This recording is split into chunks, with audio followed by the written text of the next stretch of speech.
All right, once again, welcome to today's session. We are talking all things Master in Management programs. One caveat here is Master in Management is a general term. There's also MS in Management. There's Master of Science in Management. There's a lot of different titles for these programs. So when you're on different school websites, look around and get to know each program title because they're all very similar, but they're a little bit different in how they're structured. We'll talk about a little bit of that today.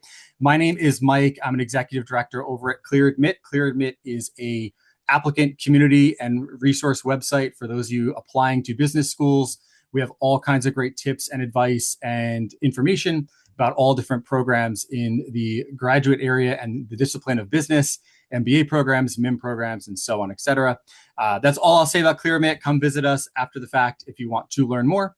But I'll move on to introduce our panelists for today. And first up, we have Dunya Corey-Schultz, an Assistant Director of Master's Admissions at Carnegie Mellon University's Tepper School of Business. Hi, Dunya. Hi everyone. Thanks for joining us today. I'm really excited to talk to you all about our Masters in Management program. We are excited to talk to you about that as well. Thanks for being here. Next up, we have Bianca Ward, an Assistant Director of Student Recruitment and Admissions at Chicago Booth School of Business. Hello, Bianca.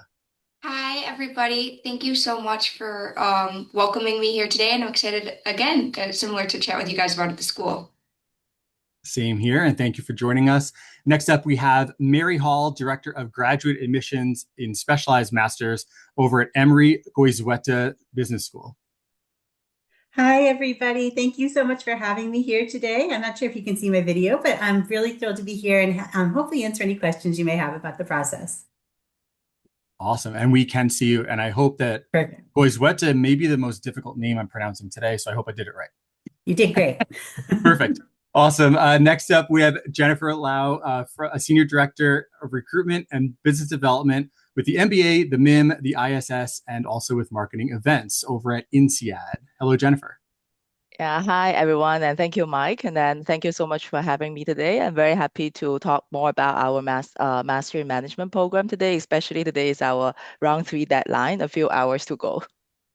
That's right. So those of you who are cramming to get applications in, you're in the right spot because you still have a few more hours and Jennifer's going to help you get all prepped. So no pressure for everyone there. And we lastly have up Jen Howder, Director of Admissions at Johns Hopkins Carey Business School. Hi, everyone. I'm Jen Howder. I am the Director of Admissions for the full-time programs at the Carey Business School at Johns Hopkins University.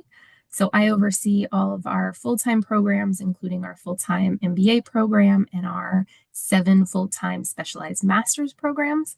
The most recent addition to that portfolio being our Master's in Management program. So our first class will be incoming for the fall of 2026.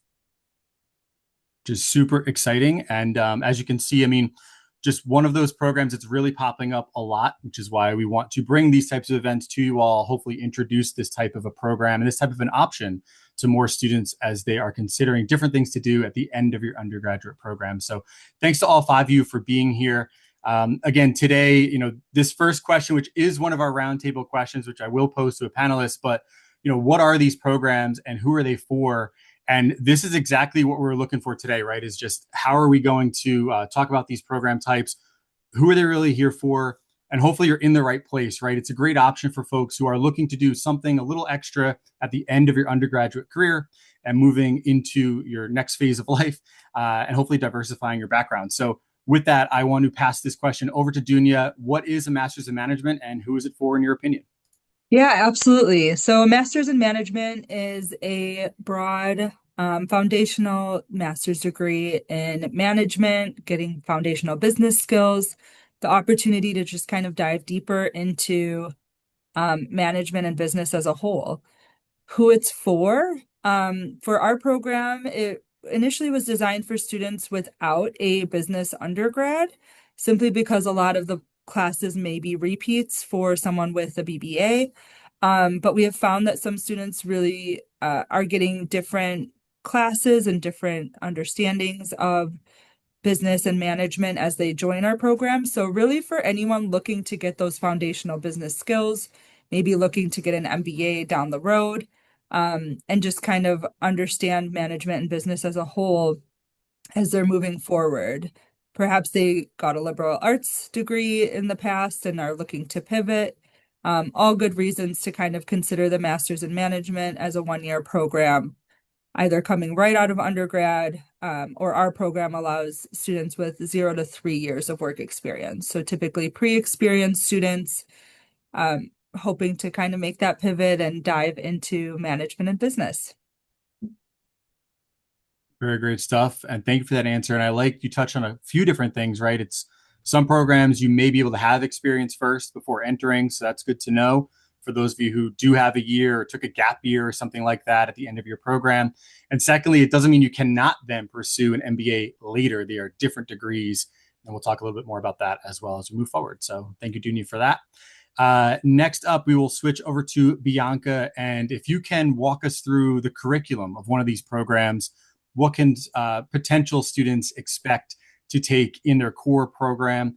And then is there electives? Are there majors within this type of a program? You know, how does it really compare to some of these other degrees that could be out there?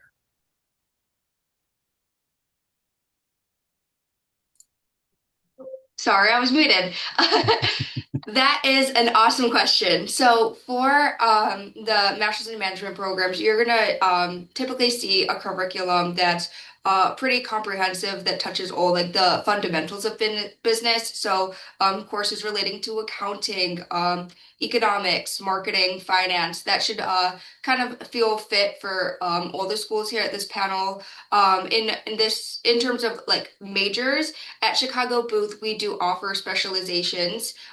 So our specializations are, strategic management, analytics, entrepreneurship, finance.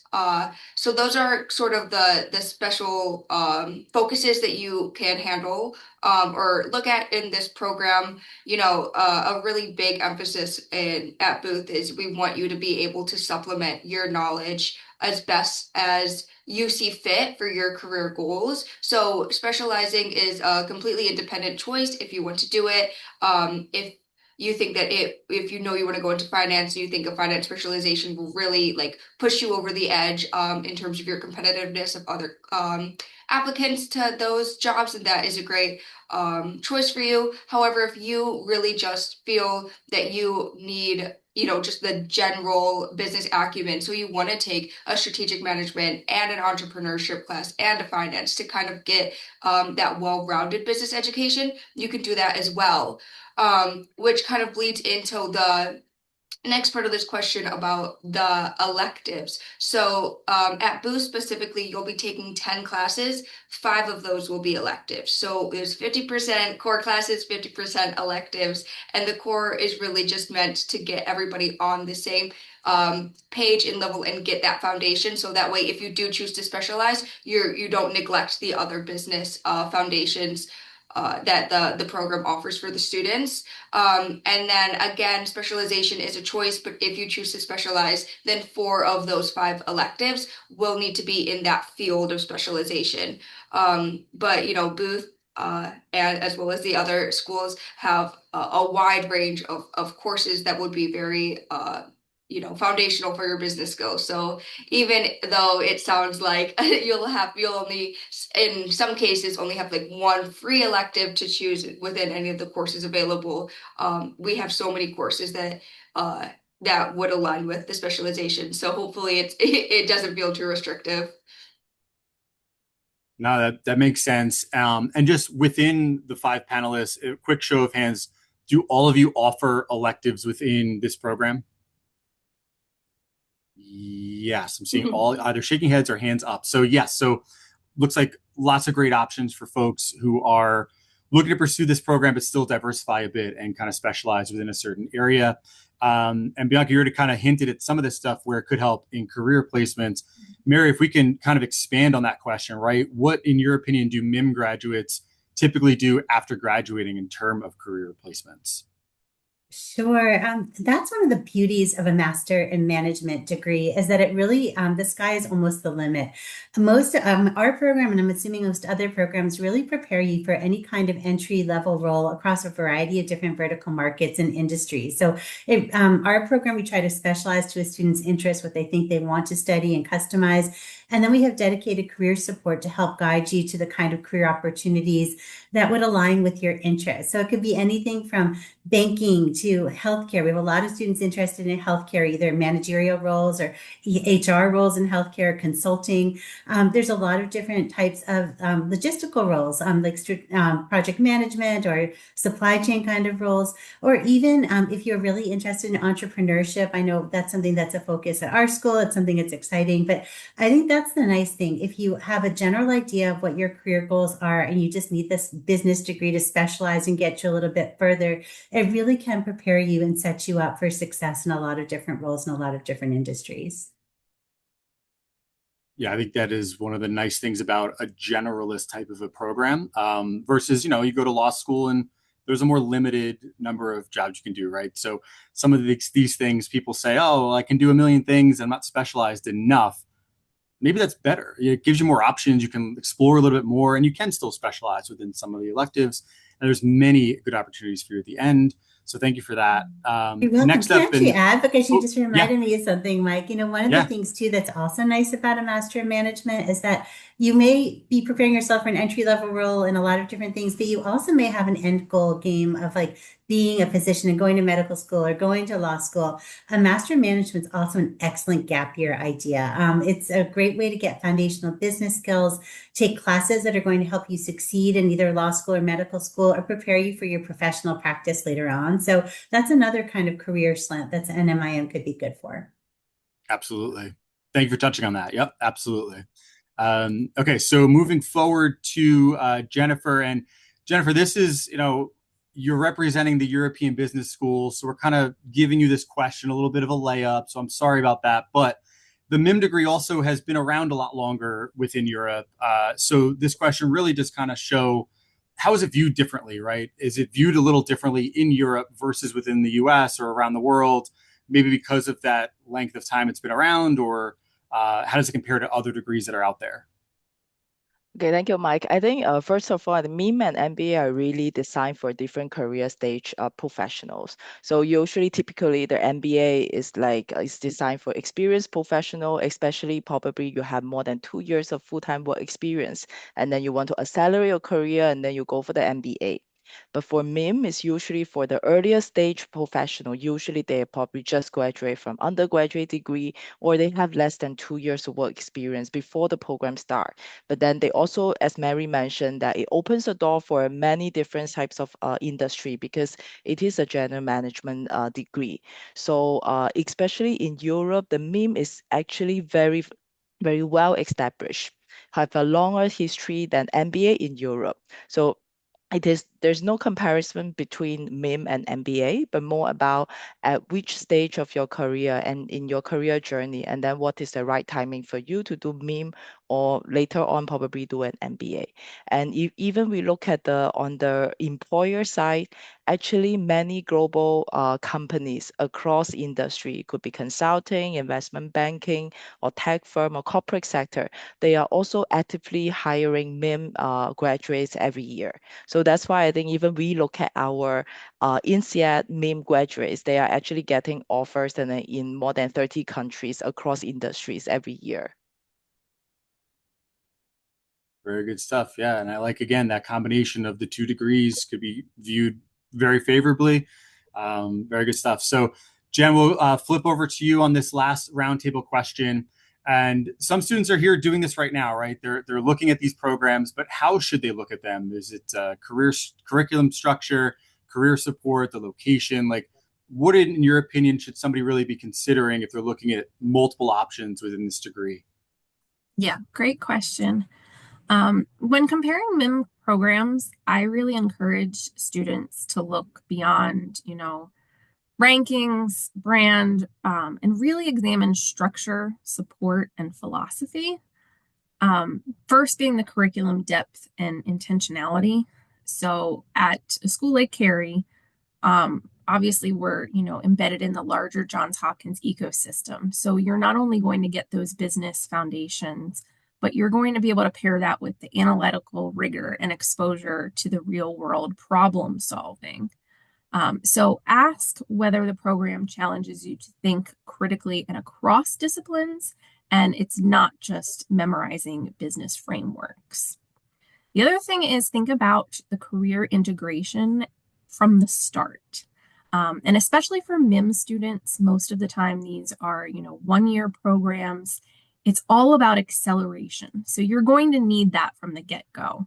So look for programs where career coaching, employer engagement, and experiential learning are woven throughout the academic journey, not just treated as something separate or an end game. They really need to be there from day one. The other thing is the broader ecosystem. Like I mentioned, being part of a globally recognized research university means access to cross-disciplinary collaboration. And when you're coming into a MIM, you might not have a business background. You might still be exploring your next career path. So having that access to other disciplines, healthcare, technology, policy, innovation, that environment overall, not just within the business school, but the greater university, is really going to help shape how you think about business and impact. And then finally, we focus at Carey and at Johns Hopkins a lot on, leadership and this philosophy of business with humanity in mind. So we talk a lot about inspiring change and creating lasting value. So we are trying to prepare leaders who think about sustainability, ethics, long-term impact, not just short-term gain. So those are some of the key things that I would have students really think critically about when comparing different programs. Great stuff. And thank you for sharing so many different aspects of really what the consideration pool should be for these students considering programs. I mean, there are a lot of different things to consider. And I do, I agree with you that dirty word of rankings. It's nice. It's a nice list. But your ranking is different than whatever U.S. News puts out there, right? So let's just call it what it is. Okay. So we're moving on to the next section of our program here. We're going to have each school step to the front of the stage and talk a little bit more about themselves, right? So give us one unique aspect of your program that everybody here should know about, and then maybe one cool thing about your admissions process that you want to introduce as well. Keeping in mind, we will tackle your essay prompts later on. So Dunia, if you want to pop up first, I will spotlight you and you can get things started for us. Excellent. Yeah. So similar to some of the other programs here, we do have 5 specializations that you can choose to specialize in when taking the Master's of Management program here at Tepper. So the first half of your program is very core based. You're in a lot of MBA classes with MBA students, getting those foundational skills. And then you can move into the second half where you specialize in one of 5 options: entrepreneurship, finance, marketing, operations, or strategy. And so a really unique way to kind of customize your management degree and also dive deeper into something that you're interested in. And then something that's unique, I think, about our admissions process. I know we're going to get to the essays later. I love the video essay. It's something that freaks a lot of people out and it makes them very nervous, but it's just an opportunity to kind of see and hear you outside of all of the other paper documentation that we're reading.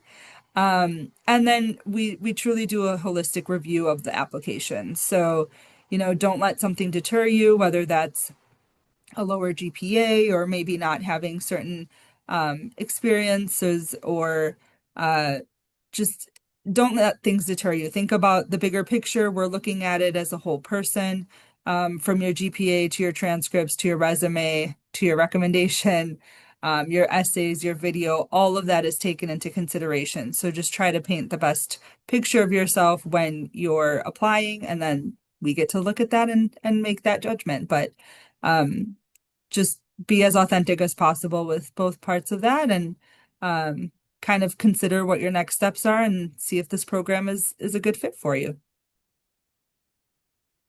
Makes sense to me. All right. Moving on to our next guest here, we will talk to Bianca over at Chicago booth. Same task here for you, Bianca, if you can let us know of a unique aspect of your program, as well as something unique about your application process. Yeah, I mentioned this a little bit earlier in my prior answer, but we do have six specializations, and one of them is actually new this year, and that is our global innovation specialization, which is actually a study abroad component. So this is something that I really want to emphasize because it is, the Booth's Master in Management program is already new, and this is an even newer component of it. But Booth has a very like global network. We have campuses in Hong Kong, Chicago, and London. So through this global innovation specialization, you are able to study abroad in our in London and study at our London campus. Though that is extremely exciting because it is a great fit for students who are interested in, maybe going global and getting out of the United States, or in terms of career or work, getting to know, a more diverse or different perspectives of business leaders and how companies operate. There's also a consulting lab, which is going to be one of the courses taught in the London study abroad. So it's like actually hands-on working with a London company. So it's awesome for networking, getting exposure to a different country and different how that operates. And it's new, and the students who are currently there are loving it. So super exciting. That would be an opportunity for anybody applying in future years as well. And then something unique in our admissions process is that we offer, very similar to what these the whole group has, but we offer so many opportunities to really let us get to know who you are as an applicant. We also do a holistic review of your application, but we offer various opportunities for you to share more about or add more context to yourself as an applicant. The best example would be the supplemental essays of, hey, share anything that you think is important for admissions to know about your candidacy. And that is an awesome opportunity to chat about maybe obstacles you faced, or why you got a lower grade than you expected. It really just offers us that context to evaluate you as a candidate fairly and on a level that you think that extra information would best allow us to make the decision on your candidacy and your your past experiences. We understand that sometimes it's hard to adjust to a new school, or if you transfer, or if you wanted to challenge yourself and take a really hard class and it was truly a challenge.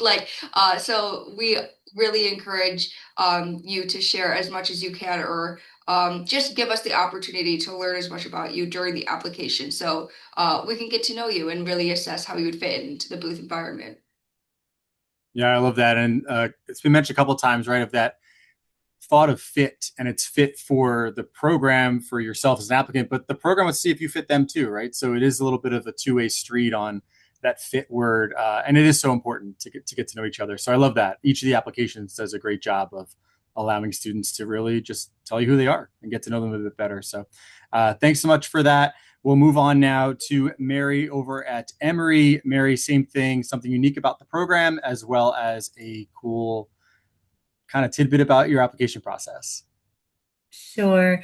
I think what's most unique about our program is that we are really small by design in terms of our cohort size. This ability to have a smaller cohort really allows us to do that kind of customization I was alluding to earlier.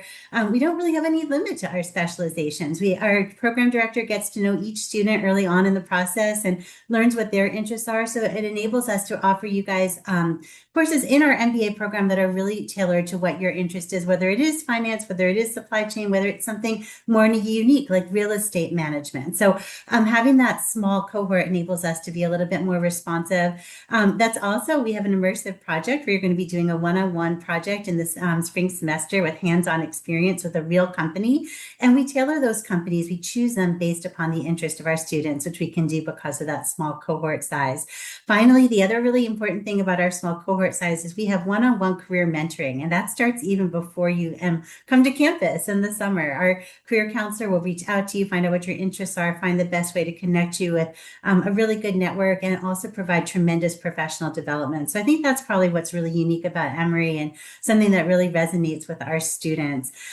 In terms of our admissions process, I wouldn't say this is unique. I'm sure some of my peer schools offer this as well, but students are always happy to hear we do not require any standardized test scores, no GRE, no GMAT. So we're going to be looking holistically at the rest of your application. We are because it is a small cohort, interested in getting to know you both through your essays and your video essay, but we also do offer an optional interview, and that's just a chance for you to get to know us better, us to get you to know you better, and see that fit, but also really see the tremendous resources that we have to offer here at Emory for students pursuing our specialized master's programs. It's great. And that's a good application tip to know, because for those of you who are getting into this a little late in the cycle here that want to get an application in, the testing takes a while to prep for. So you might have more time on your hands than you think to prepare an application for this cycle. So it's good to know. We will move forward now over to Jennifer at INSEAD. Same two questions, something unique about the program and something unique about the application process. Okay, thank you, Mike. I think for INSEAD, and then our program is really designed for the students and then who want to build a global careers from day one. Why? Because you are joining a very diverse community, and also the MiM at INSEAD, you actually start from France for the first 6 months. Then the whole class will move to Singapore for the last 4 months. And during the program, you also have the option and then to go for the field trip, either to Abu Dhabi in Middle East or to China, and then to understand the business there. And after you finish all the courses, you also have a field trip to San Francisco, our San Francisco hub, to connect with the investors, alumni there. So I think the whole the multi-campus experience will give you a very global exposure from the early stage. So, and also to have the 6 months in France and then 4 months in Singapore also give you the visa benefits. Basically, after the program, you have more flexibility to choose where do you want to look for your next step in your career. So that's why I think our graduates, and then they have different job offers, maybe from different countries, and then after the program. And in the meantime, and then at the MiM, we don't have the specializations, but we do see our students, and then they leverage the electives, and then they choose, and then the courses that they like at INSEAD, and then which also connected with their post-MiM career. That's why the popular next step, it could be some of the graduate, they join consulting firm at the strategy level, or they join the financial sector. It could be investment banking, but also we see more and more students interested in private equity or venture capital, but also there will be like in marketing role in the corporate sector, healthcare company, and also the tech company. So I think the diverse cohort give you different types of exposure and possibility itself, because you experience different culture in the class, not just learning from the professor, but also from your peers from different background. And that's why in the admissions process, we also want to see not just a holistic profile, but also we want to understand how open-minded you are. Do you already have a global mindset? Because we believe in the future, not just about the technical skill you have, your leadership communication, your people skill, and your adaptability and the open-mindedness will really help you to lead in a global organization. Yeah, I will say, I mean, if you look at your background image, as well as the tagline for INSEAD, right? The business school for the world, and you're studying around the world during this program. So pretty cool tie in there. And I like how you have all the different maps of where you'll be studying. It's all very well planned there. I like that. So cool stuff there. Jen over at Johns Hopkins, we will flip over to you to do the same exact thing. Let us know if something unique about the program itself, and then something unique about your admissions process. Sure. So as many of the schools do, we also do offer electives, but we recognize with the MiM, so many students are coming in without any formal business background. So a lot of this is very brand new to them, and they're just trying to get a feel for what they like. So we have organized the electives into 4 different elective tracks. You are not required to take any one of these elective tracks. You can still just choose, a sampling of electives, working with both your academic advisor and your career advisor. But if you wanted to do an elective track, we have 4 different ones. We have AI for management, we have analytics for management, we have leadership, and we have entrepreneurship. So we're trying to bucket our electives in different ways just to give our students some choices in kind of what direction they think they might want to be going in. The other thing that's unique about Carey in all of our programs, and this is carried over into the Master's in Management, is our scaffolded approach to experiential learning. It's never just, the end game. It's something that's there from day one in your courses, very hands-on learning, bringing the classroom directly to you, you to the classroom. And we do that in the springtime, bringing the whole cohort to Paris, France. We have some partnerships with some of the schools in Paris that we'll be working with, so that our students can spend about a week there learning more about strategic brand management. So we're really excited to have that as something to offer. And then in terms of the application itself, very similar to what others have said, the test scores are optional, so you can choose to include them, but they are not required. But what I really like is that we've mirrored so much of this process off of what we do for our MBA. And in doing so, we do require a virtual interview. So our candidates, the same with our MBA, after an initial review of your application, we will invite you for an interview. Most of the time, these are held virtually. It is a shorter version than our MBA interviews. It's a condensed version. It's about a half an hour. But really, this is just kind of starting to get our students comfortable in that type of setting. It's as much evaluative as it is informational. We split the time. About half of it is dedicated to us asking questions about the candidate and their background, but it's also really an opportunity for them to learn more about our program and ask questions from us. And this spring, when finally we are done with the snow, we are going to have a day on campus where anyone who has applied to the Master's in Management, if they'd like to come in person to get to see Carey and get a feel for our campus, Baltimore, they can come and they can actually do that interview in person in Baltimore. So we're really looking forward to that as well. Very cool stuff. And you said when the snow ends in spring, so far in the Northeast, that looks like June, I think, right? Is what we're looking for. I was going to say, and this is supposed to be in March, but yeah, at this point, let's say July. Maybe July. Yeah, we'll get there in July. No, great stuff. And another school that has some international love within the program. So really cool stuff here that we're seeing. Next portion of this event, we want to go a little deeper into the essay topics. I kind of teased this early on. We're going to put up the essays for each of the schools that we have here today. We'll ask our panelists representing that school to basically just talk about whatever your favorite prompt is, what your advice would be to somebody who's completing that prompt. So what do you want to learn from that person? How should they complete it? Any tips and tricks and advice?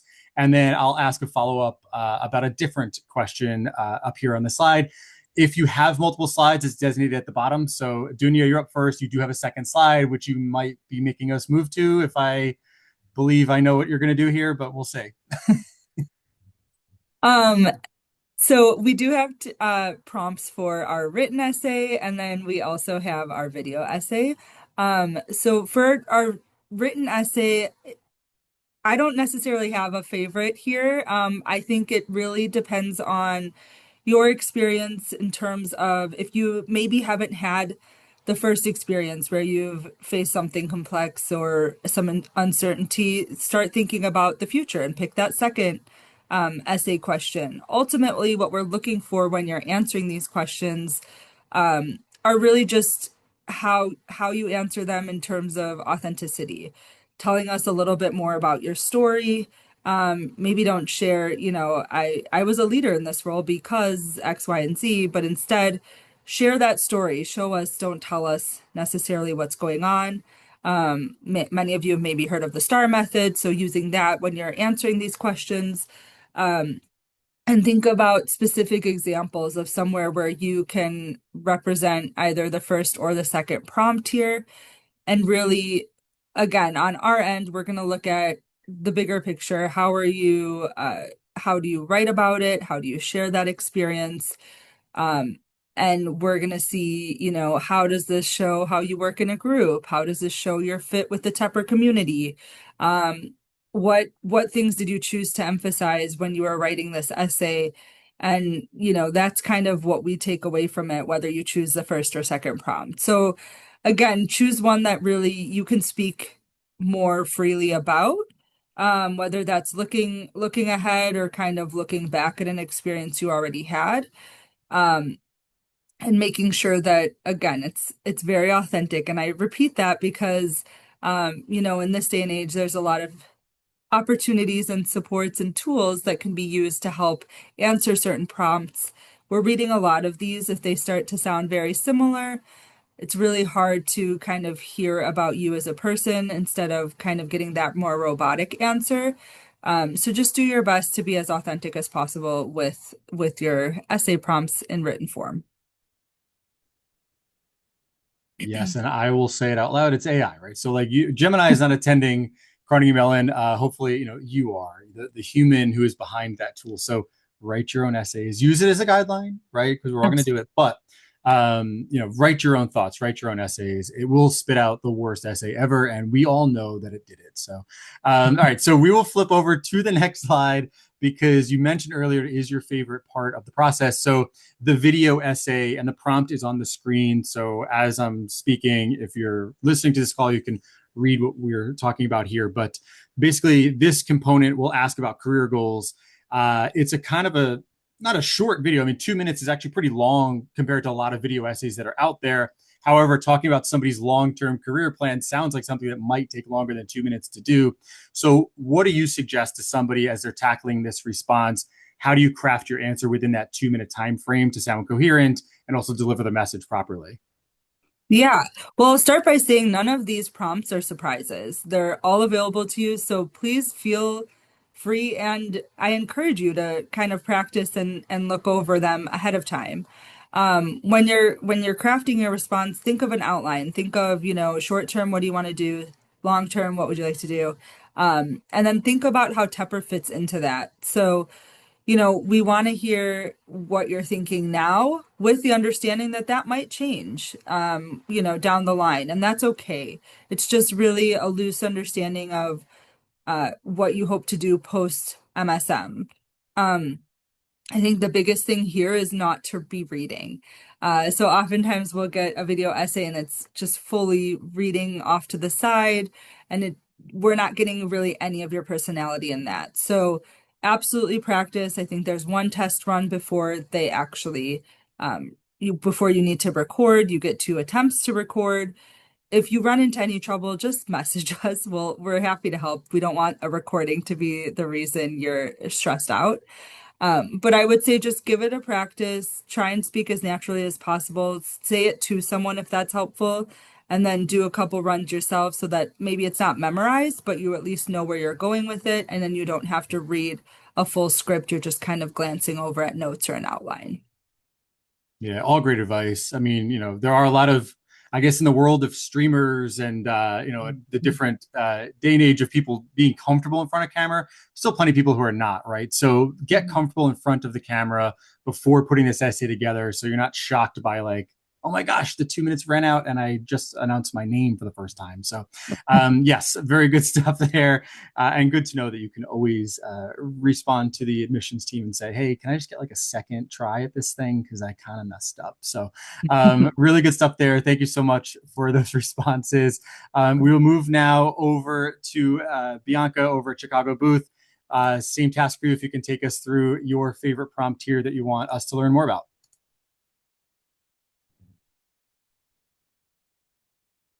Yeah, so I think probably essay 2 is a little bit more fun to talk about because sort of it's the part of the application that it's really like let's learn about you and maybe like not just you as a student, which I mean you're applying to graduate school it makes sense for the remainder of your application to be very focused on your academics and your professional experience. But with essay two, where, we are asking about, who you are outside of the classroom in your community, kind of a more personal sense of you as an applicant. We are genuinely looking for that. If, Booth's values or something similar to the school, or your reason for wanting to attend a graduate school program, like, kind of slips in, that's more than fine. But we really just want an opportunity for to understand your identity and your narrative aside from who you are academically, because you are not just who you are academically. A big part of our decisions in admitting students is thinking, how are they going to fit into the Booth community? And the Booth community is filled with, intellectual thinkers and collaborators and community-driven individuals. Like, it's not just people who have the very strong grades and high test scores. So that is, probably the essay that is more exciting to talk about, because it gives you a lot of leeway to just people answer it in a variety of ways. And as long as you're, just getting to like the core of it, which is tell us something about who you are, we are always satisfied. Love that. And I love the humanizing each of the applicants, because it's you've had the journey to get this far. It's like, tell us about that and let us know who you are and why you're here and why you want to take this next step. So that's awesome stuff. On the topic of next steps, I'll go back to essay one, which is your career goals focused essay. And there's kind of two pieces within this prompt. It asks you, what are your long-term goals? But then also, how can this program help you achieve those goals? So my question is, how much within the 300-word essay should you dedicate towards your actual goals and listing out what those are, versus focusing on how the program is going to help you get there? Is there like any advice you can share on how to really master that split? Yeah, that's a great question. When reading applications, I've seen it multiple ways. I've seen kind of like a one third, one third, one third split of short term, long term, and how Booth will help, or also just your goals in general, and then like why are you interested in Booth to help achieve those goals. What is really the most important part is just really, we want to like explicitly learn, this is my short-term goal, this is my long-term goal, and then that's really like what we explicitly want to see. And then like, how Booth is going to help is that can be a little bit more fluid or more personal based on each candidate. But when reading these essays, that is what the admission teams looks for. We want to make sure, okay, we have an understanding of where you want to go straight out of the program, what your longer term aspirations are, and why you think Booth can actually get you there. It is also completely okay if, your explanation on your short-term goal is more laid out than the long-term goal. We are looking for students who don't even like, or I guess this program is targeted to students who don't even have much business background. So it's okay if it's a little bit more vague in the long term, but knowing, what you want to do with this program for your career is what stands out most in applicants, is that like clarity. Yeah, it makes perfect sense, right? I mean, I still want to be something different when I grow up, right? So I think we can't expect people just graduating to really know the full picture here, and a career is a long time. So I think that's great. And that's great advice to learn how to tackle these questions a little bit better. So thank you so much for that. We will now shift a little further down south over to Emory again with Mary. Mary, if you can do the same thing here, just kind of pick out your favorite prompt. Tell us a little bit more about it. Sure. I think my favorite prompt is essay number 2. One of the themes and taglines for our program is, turn your passion into purpose. And we're really sincere about that. We have students that have come from, like, we've had a conductor, we've had artists, we've had athletes, we've had, people who have come with a business background. So it's really something that we're really encouraged you to build upon what your passion was in your undergraduate and continue to build upon it using this graduate degree and those kind of foundational business skills. So I would just kind of start with, what did why is it interesting to you? Why do you see this becoming something that you want to spend more time doing? And how will those business skills help? Is it that they will help you to become more successful in your long-term career? Is it that they will help you to get that first job that you've been hoping to launch? Is it that will help you you to pivot. Maybe you started studying English and then you took one business class junior year and you're like, wait a minute, this seems really fun. So really, that's really what we want to know is about you and why, you think this program will help with your passions. Yeah, it makes perfect sense. Another kind of one of those fit type questions, right? And how that all kind of fits all into your goals and what you're moving forward doing. I'll take it back to question one, which is a choice of three, right? So this is kind of nice here where you're allowing people to kind of look through all three of these prompts and whatever one resonates, they can go with, right? The theming from our team's perspective was they kind of all seem to theme around like grit or resolve or overcoming obstacles, right? So within any of these prompts, what's your advice on how to really deliver the message within a 200-word limit? Do you see anybody running out of space? Or is there like a good way to really tackle this and still deliver the message you want?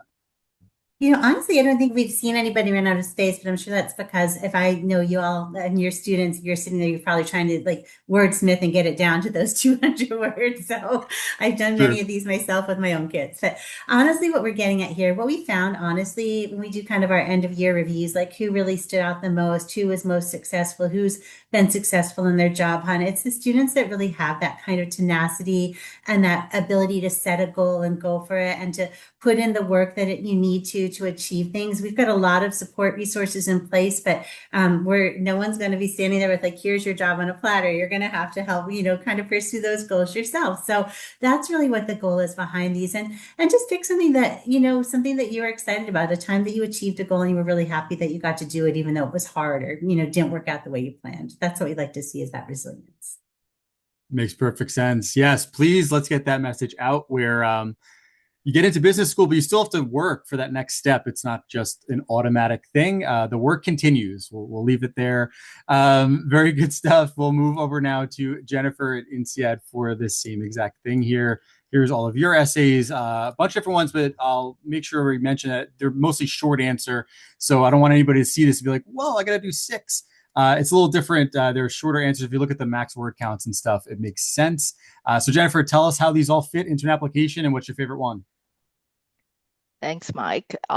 I think it's very difficult to pick the favorite one because actually we really put in a lot of thoughts in each questions we ask. So as we mentioned that we are looking for a holistic profile. If we really want to see how well-rounded your profile is. So missing any of this question, I don't think we are able to get to know you holistically. Because you can see, I think from the first question to the last one, except for the optional one, I think we ask you everything about your personality and then what you have done beyond academic or your internship, your extracurricular activities, but also what interests you or what have motivated you to make all the decision in the past. So I think this helps us to really understand and then your own story. So be authentic. And also it is, as Mike mentioned, every question is very short. I don't think like you need to write a personal statement or your story in a long, very long forms. I think it's really just for us to get enough information to evaluate, will you be a good fit to INSEAD, but also in the same time, will INSEAD can be a good fit for your next step in your career.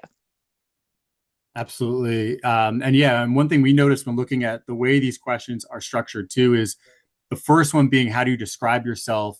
And then going into 2, 3, and 4 where it's a little more detailed about certain portions of your life. So our question to you is, where's the overlap between question 1 and then the next few questions after that? Should there be something that like in that first one, you have to set the table for the next 2 or 3 questions? Can they be totally separated? Like, what's your advice on how to maximize your space, I guess, over these 5 essays? And I'll mention too, the 6th one is the optional one, right? I just want to make sure we mention that out loud. Yeah. So 1 through 5 are the mandatory, 6 is an optional essay. So yeah, if there's a way to really craft your story through those first 5 questions properly, I don't know what you would say to that. Yeah, so I think usually you would think that it is very easy for someone to introduce yourself, right? So the first question, how would you describe yourself? But surprisingly, we on and off and then hearing that is the most difficult question to answer because the students just don't know what to tell us, okay, in 200 words and then who you are. So my advice is that actually don't look at each question independently. So I think the whole idea is that entire application, and then should be able to tell us who you are. So your strategy should be look at your own profile and you reflect, and also how you're able to articulate what you want to do, who you are as a person, and why it makes sense for you to make this move now, and where you want to go in the future. Then you break it down to see, okay, what type of stories and then could fit in which essay. And then at the end, eventually, when you answer all the essays questions, you should be able to tell us who you are as a person, and also why probably the MIM and then could be a good fit and then for you at this stage. So if you want a very direct, for me, I think it could be useful if you use this first question to set a tone, because it should reflect you and then your core identity and values. Then in the next 2, 3, 4, 5 and then essays, and then you can probably have like interesting stories to tell us to support your arguments and then who you are. But of course, for the optional essay, it's not there's no harm if you just keep it empty, because you don't need to add more if you think you already actually tell us everything about your profile. But if you really think there's more value added experience on stories that you were not able to mention in the first 5 essays, then you can mention in the optional essay. Very good stuff. Yeah, this is great. I like the way this is all structured, and I think people would have fun trying to put this together. So I like that they're well thought out. As you mentioned, your team did a good job with these questions. So good stuff there. Thank you so much. We will move on now to the last school on our list. Is just because of alphabetical, and somehow Johns Hopkins ended up last on the list today. It's just a very unique group of schools where somehow, Jen, you've had to wait till the end here. I don't know what happened. We got to get you on a different panel with some of the U of schools so you can be a little earlier. So we have multiple slides for you. Same story here, your favorite essay, and tell us how we should respond to it. Sure. So I'll focus first on the first required essay, which goes really into this idea of how is your future industry evolving, and in what ways do you hope to inspire change and create lasting value. And similar to the previous panelists, we're not expecting MIM applicants to, predict the future like you're a CEO already with 20 years of experience. Most of our students are very early in their careers. They might be coming directly from undergrad, from non-business backgrounds, and that's exactly who this program is designed for. So instead of looking at this question and thinking that you need to have your crystal ball and know all of the answers, think of this question as a way for you to show thoughtful awareness. Think about what trends are already shaping the industry that you might be interested in. Maybe it's AI, sustainability, supply chain, innovation in healthcare. We just want to see that you're paying attention, that you understand not just what's changing, but why it matters and who it affects. And then the second part of that question is really personal. You're probably not going to know exactly what your job title is going to be yet. And again, that's okay. What we're looking for is your orientation towards impact. How do you hope to contribute? What kind of leader do you want to become? At Carey, creating lasting value isn't just about profit.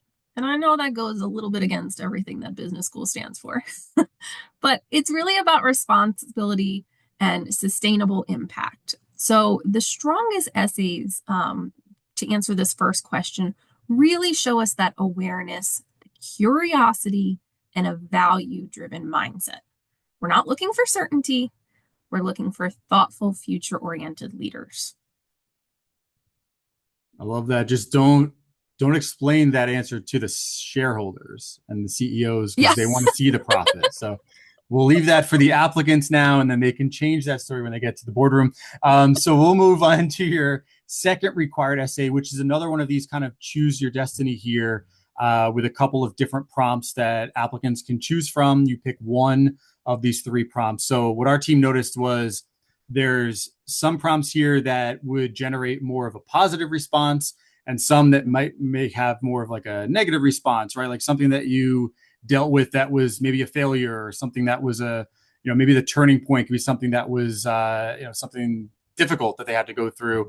So in your experience, someone who's responding to one of these prompts, would you prefer to see somebody with more of like an uplifting, very positive story, or somebody who did have those setbacks and has to really overcome something and maybe didn't fully overcome those items? Do you have any kind of thoughts on how people should really think about responding to these three prompts and choosing the right one from that perspective? Yeah, great question. And it's not necessarily that we prefer one question over the other. We just want applicants to know that they don't necessarily have to gravitate towards those positive questions and think about the accomplishment. Because the question about, more of that failure or a setback, those can absolutely be strong choices. In some cases, they can be even more compelling. It all goes back to what I've, kind of been trying to reiterate throughout is that at Carey, we really value reflection, intellectual honesty, and growth. So that question can really highlight your growth mindset, and not just evaluate what you've achieved. We're looking about how you learn. So if you are choosing that essay and you're writing it really thoughtfully, that allows you to demonstrate resilience, accountability, self-awareness. Again, all of these really foundational leadership traits. And again, the key isn't how dramatic the failure was. We don't need some massive thing that you've done wrong. It can be small, but it's how you responded. It's how you took ownership. Did you adapt your approach? Did you gain insights about your assumptions, your communication style, your preparation? And this is especially important for MIM applicants who are early in their careers. We're not expecting the large-scale professional failures. What matters is the maturity of reflection. Business and leadership rarely unfold perfectly. So showing that you can process a challenge, extract meaningful lessons, and move forward with intention can sometimes reveal more depth than a purely positive story. So we're not evaluating perfection. You're not going to get dinged if you choose this because you're being vulnerable and you're showing us that you did something wrong. We're evaluating trajectory. So ultimately choose the prompt that allows you to show growth. And that's what's going to make any essay powerful, regardless of which one you choose.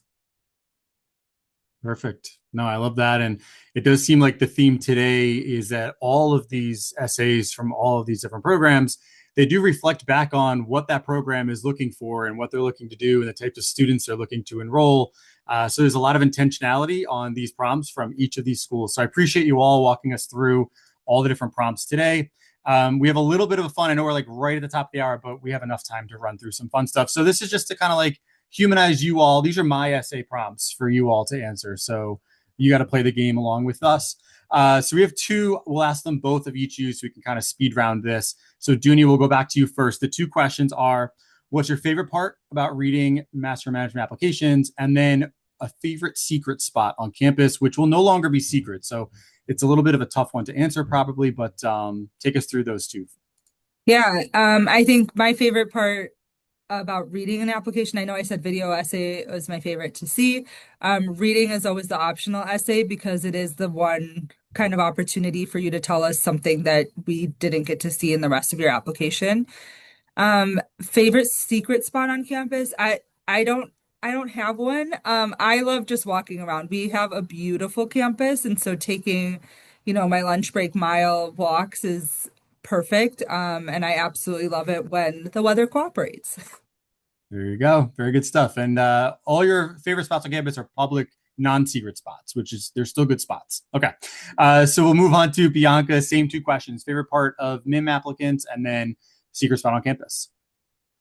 So Chicago Booth also has a video essay. It's just a 1 minute essay that asks students to introduce themselves to future classmates, and that is my favorite part because it actually isn't me doing any reading. It is just me listening and kind of getting a sense of your character and your energy. So that is my favorite part of going through the applications, and my favorite secret spot on campus, I don't even really know if I have one. So sorry, but the main campus is going to be is downtown in our Gleacher Center campus. So I feel like there's no like nooks and crannies where you can hide downtown. It's sort of like in the center of the city, which is so awesome.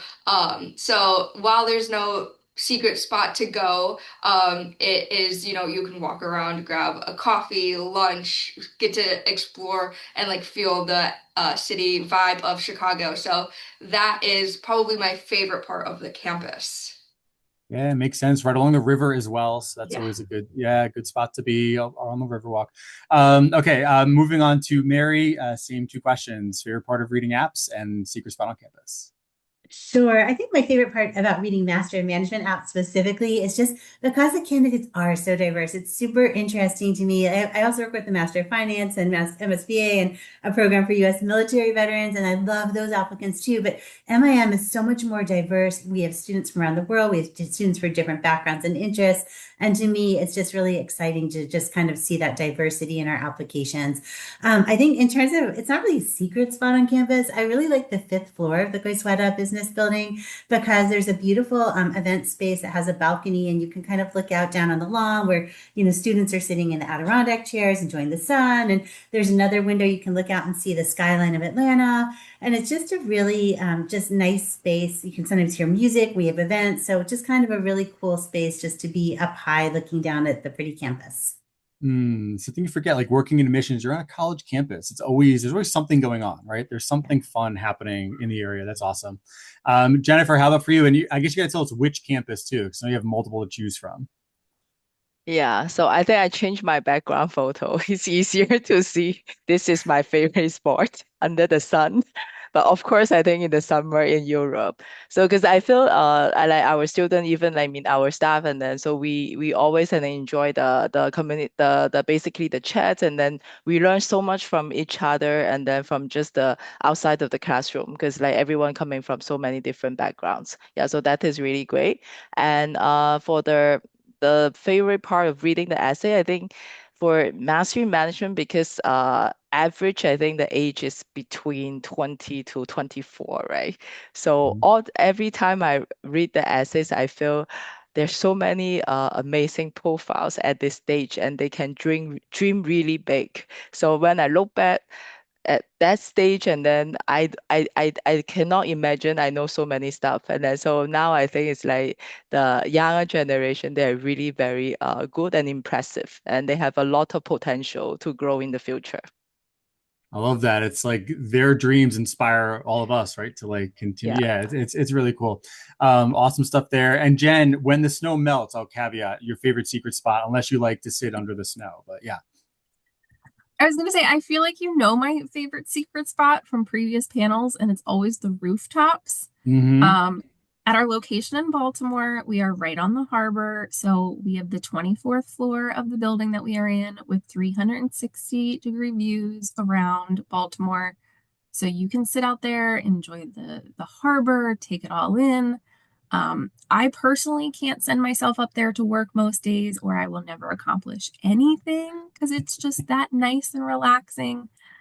Same thing about our location in Washington, D.C. It's right on Pennsylvania Avenue. So if you're on the rooftop, you're just looking out at the Capitol building.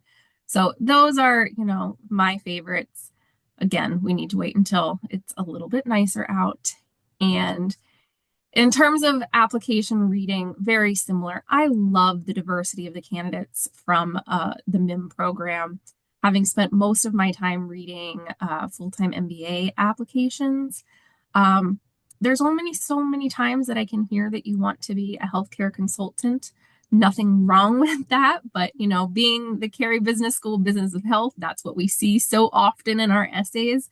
And so reading MiM, it's like completely flipping the script. You are getting a little bit of everything, and just so fascinating the directions that these students have come from, what they've been working on, where they plan to go next.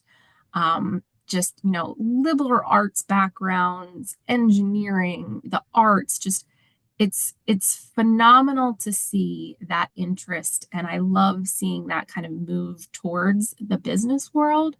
and making that connection. So that's the fun part for me. Very great stuff. Thank you all for having some fun on our last questions here. I do want to put up, first off, a thank you to all of you for today's session. So many great tidbits, a lot of great advice on the essay prompts, a lot of great information about each of your programs. So, again, this recording will be out and available. So go back, rewatch, listen to all these things when you're going through these essays and applying to these great programs. Listen back to some of the advice that was just given out today, because this is all top tier stuff. If you are applying to INSEAD, I think now we're down to 5 hours left, Jennifer, if I'm correct. So 5 hours left for that February 24th deadline. And then you can see there is another one coming up in April. So don't fret, you have plenty of time. And there are some March and April deadlines for the rest of the schools listed here as well. It says next week at the bottom. That's actually tomorrow. This is an old slide that was copied and done incorrectly. So come back tomorrow for the second date of our series. We have 5 more schools joining us for a similar session. So you can learn from 10 schools in total over 2 days if you're able to join us. But thank you again to all 5 of our panelists today. We hope to see you at a future event soon and participating in more content on clearimit.com. Thanks for hanging out for the extra couple minutes as well. And we will see you all very soon. Thanks. Take care. Thank you. Thank you. Thanks for having us. Thank you.